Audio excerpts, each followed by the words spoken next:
आज के इस वीडियो में मैं आपको बताऊंगा कि आप किसी भी फ्रेश सिम का डेटा ऑनलाइन कैसे निकाल सकेंगे।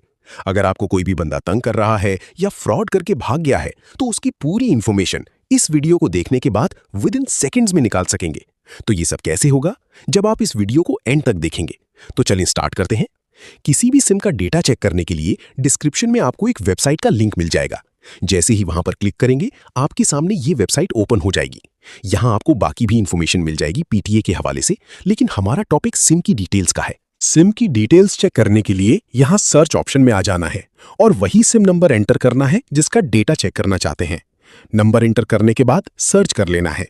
उसका पूरा डेटा शो हो जाएगा, जैसे नेम, सीएनआईसी नंबर, नेटवर्क और एड्रेस।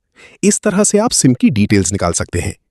अगर आप सीएनआईसी नंबर से सर्च करेंगे तो उस सीएनआईसी पर जितनी भी रजिस्टर्ड सिम्स होंगी वो सब शो हो जाएंगी और सीएनआईसी वाले का नेम और एड्रेस भी शो होगा। अगर आपको यहां कोई डिटेल नहीं मिलती तो हमारे दिए गए व्हाट्सएप 032920477730 पर राब्ता करके वो डिटेल ले सकते हैं। उसके अलावा अगर सीएनआईसी कलर कॉपी चाहिए, कॉल हिस्ट्री चाहिए, ट्रैवलिंग हिस्ट्री या कोई भी नादरा का काम हो तो इस हवाले से हमारे व्हाट्सएप पर राब्ता करें। अल्लाह हाफिज।